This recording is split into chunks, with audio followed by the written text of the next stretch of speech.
At the time of our visit to the remote Mayuge district, schools were preparing to sit their end of second term exams. As you drive through the untarred roads, you're greeted by vast rice and sugarcane plantations.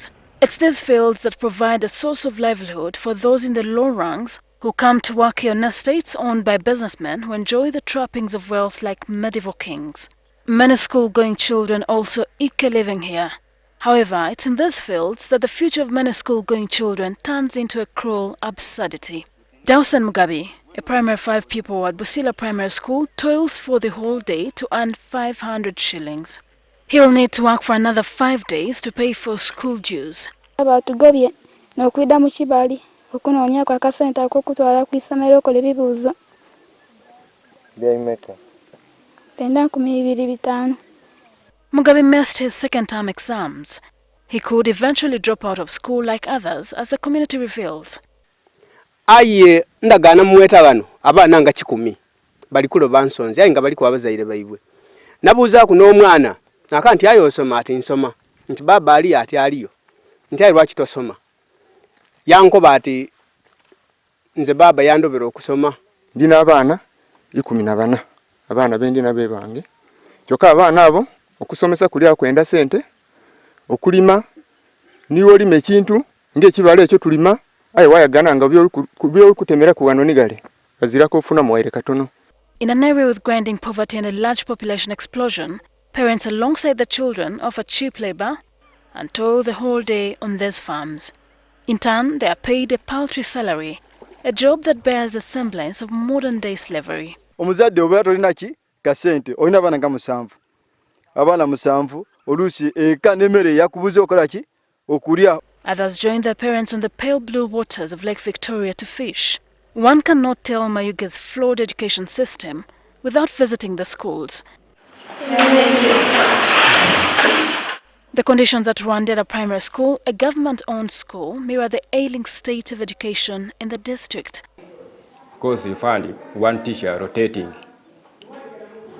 in every class, teaching very many about 5 subjects.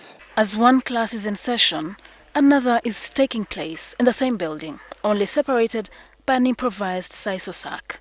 And once in a while, pupils cross to the other class.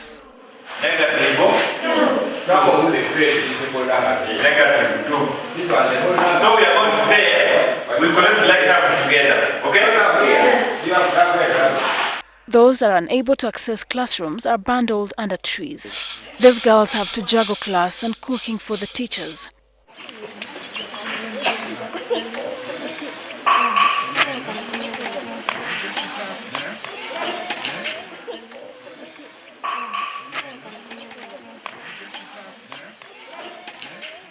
This is primary 5.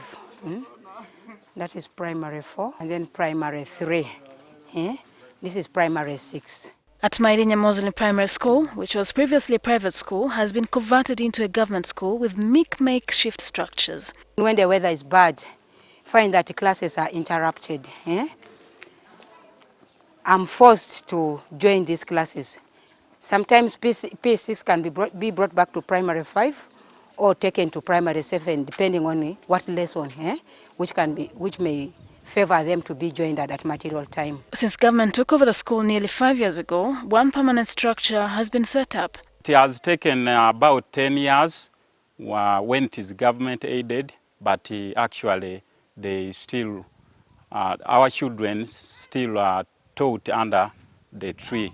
For instance, this financial year, that's 2016-17, when it comes to classroom block construction, we have been allocated 116 million shillings, enough money to construct 2 classroom blocks. Now, when it comes to latrine, we have been allocated 120 million shillings to construct 6 latrines.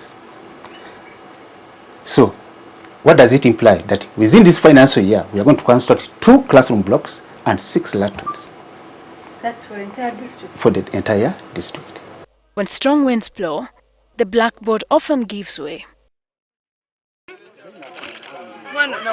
Life on the islands is no walk in the park.